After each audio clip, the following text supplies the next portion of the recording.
Kumusta sa lahat, mahal na mga manonood, maligayang pagdating sa aking channel.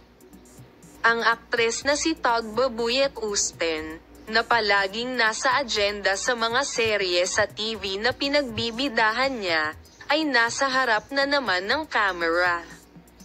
Ang magandang asawa ni Engin Acurec, si Tagba Buyet Usten, na lumitaw sa harap ng kamera sa seryeng Kara Para As, na naipublish ng ilang sandali at sinundan ng milyon-milyon, ay nanalo sa puso ng mga tao mula 7 hanggang 70.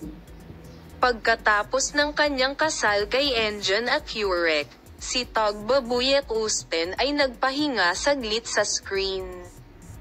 Ang aktres na si Tuba Buyet Usten, nasabik na hinihintay ng kanyang mga tagahanga sa araw na babalik siya sa mga set, ay lumitaw sa harap ng kamera pagkatapos ng mahabang panahon. Narito ang mga estado ng Tagba Buyet Usten, na nabighani sa kanyang kagandahan.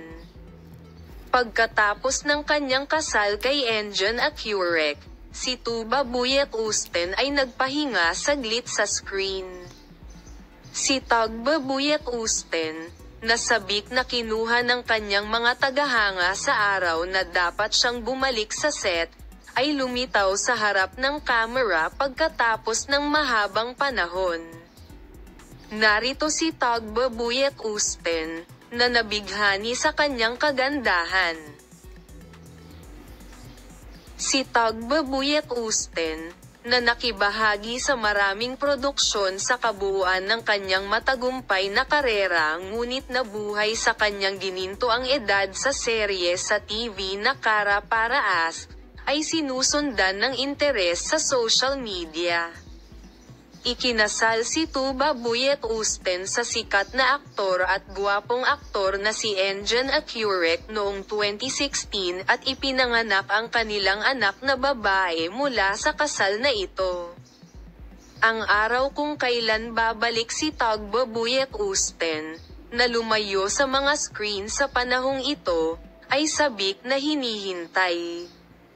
Ang inaasahang balita ay sa wakas ay nagmula sa sikat na aktor na mayroong 6 million followers sa Instagram. Bumalik si Tuba Buyet Usten sa set pagkatapos ng mahabang pahinga. Ang aktres, na lumitaw sa harap ng kamera sa unang pagkakataon pagkatapos na maging isang ina, ay nasa harap ng mga kamera para sa shooting ng isang market na nakaset up sa garden floor ng Metropolitan Istanbul. Si Tuba Buyet Usten, na nahirapan dahil sa mainit na panahon, ay nakitang sinusubukang magpalamig gamit ang isang minifan.